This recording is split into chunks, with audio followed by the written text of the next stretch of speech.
বিনাশী উদ্যত হতে বদ্ধ জনি ব্রহ্মা যোগ নিদ্রায় মগ্ন সর্বশক্তিমান বিশ্বপিতা বিষ্ণুকে জাগরিত করবার জন্য জগতের স্থিতি সংহার কাশিনী নিরুপমা ভগবতীকে স্তব মন্ত্র করলেন উদ্বোধিত। এই ভগবতী বিষ্ণু নিদ্রা রূপা মহারাত্রি যোগ নিদ্রা দেবী।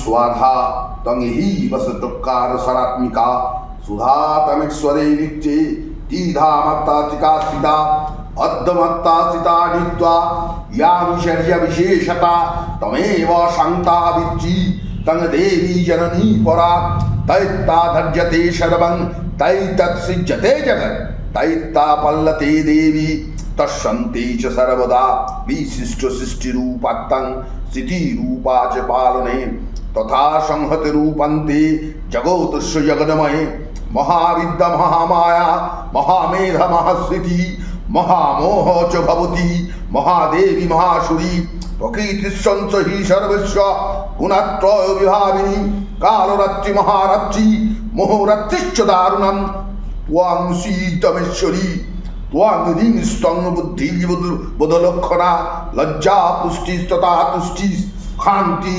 शांतिरेव च खड्गिनी शूलिनी घोरा गदिनी चक्रिणी तथा शंखिनी चपनी बाण भूषण्डी गुरुदाउदा सोम्मा सोम्म तदेशेष संवत्सति सुंदरी परा परनग परमा तमेव परमेश्वरी।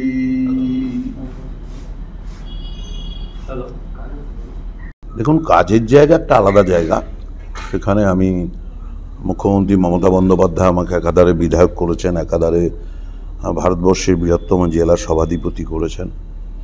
সেটা আমার ডেডিকেশন, আমার লড়াই সংগ্রাম, নেত্রীর স্নেহ নিয়ে সাহায্য নিয়ে যতটুকু করার আমি ততটা করছি। কিন্তু ব্যক্তি মানুষ হিসেবে আমারও হাসি পায়, খিদে পায়, দুঃখ হয়, কান্না পায়। এগুলো তো আমার নিজস্ব অনুভূতি, নিজের একটা ভালো লাগারও দিক থাকে। আমি যেমন গান শুনতে ভালোবাসি, গান করতে ভালোবাসি, তেমনি নাটকের প্রতিও আমার ছোটোবেলা থেকে একটা অগাধ ভালোবাসা রয়েছে। অভিনয় আমাকে টানে, কিন্তু সেটা তেমনভাবে সুযোগ হয়নি। ছোটোবেলায় স্কুল কলেজে দু একটা ক্যারেক্টার হয়তো করেছি। তো আমি যেহেতু আমাদের বাড়িতে দুর্গাপুজো হয়, গ্রামের বাড়িতে, আমিও একটা রিচুয়াল ফ্যামিলি থেকে এসছি। স্বাভাবিকভাবেই আমার বাড়ির যে দুর্গা উৎসব হয়, সেই দুর্গা উৎসবে আমি চণ্ডীপাঠ করতাম। সেই চণ্ডীপাঠ খানিকটা আমার মুখস্থ বলুন, ধাতস্থ বলুন, এরকম একটা বিষয় আছে। তো আমার চণ্ডী বিভিন্ন জায়গায় দুর্গাপুজো বা বাসন্তী পুজোয় গেলে শ্রোতা দর্শক মণ্ডলীরা অনুরোধ করেন যে দাদা, নারায়ণদা একটা একটু চণ্ডীপাঠের কথা লাইন বলুন। বলতে বলতে সে কোনো ফেসবুকে অনেক সময় ভাইরাল হয়। সেটা পার্থসারথী রাহার মতো ডিরেক্টর, আরও অনুপম বাবু, বর্ণালী ম্যাডাম আছেন, ওনাদের নজরে পড়ে। ওনারা আজ থেকে বোধহয় 6-8 মাস আগে আমাকে একটা প্রস্তাব দেয় যে দাদা প্লিজ বাইরে আপনি এটা বাবলাতলা বেলতলায় আর এটা করবেন না।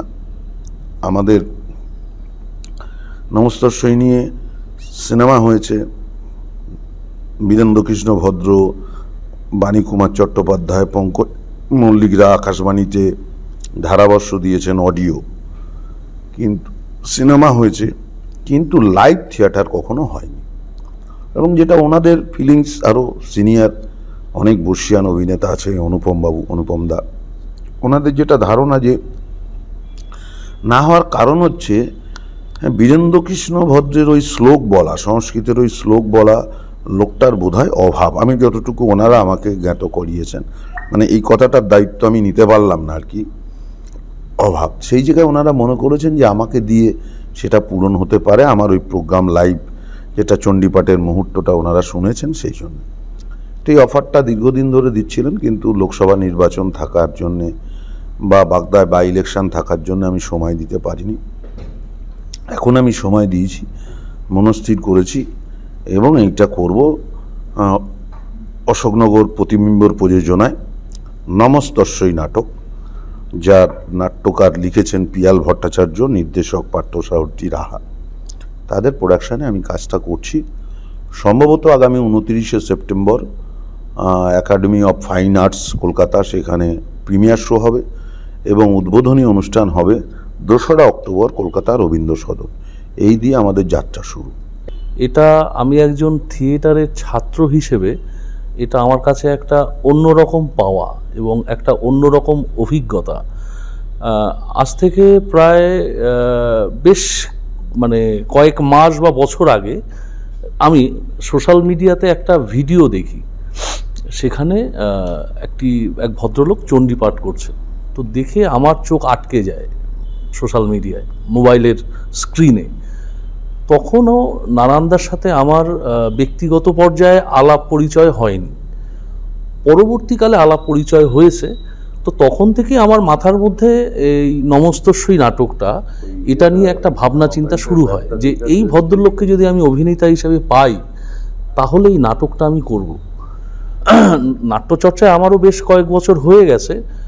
তো এই রকম চণ্ডীপাঠ করা অভিনেতা করতে পারে না দেখে, এবং সেই রকম টেম্পো নিয়ে বাংলা থিয়েটারে সবটা তো আমি জানি না, সারা পশ্চিমবঙ্গে কে কীরকম পারে না পারে সবটা আমি জানি না, তবে আমার দেখা এই রকম চণ্ডীপাঠ বাংলা থিয়েটারে কোনো অভিনেতা পারেন বলে আমার অন্তত জানা নেই।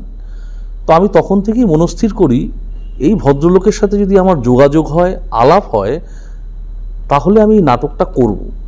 বলতে পারা যায় এই নাটকটা করছি ওনার কথা ভেবেই, বা ওনাকে আমি পেয়েছি বলেই এই নাটকটা করতে পারছি, না হলে হয়তো নাটকটা করতে পারতাম না।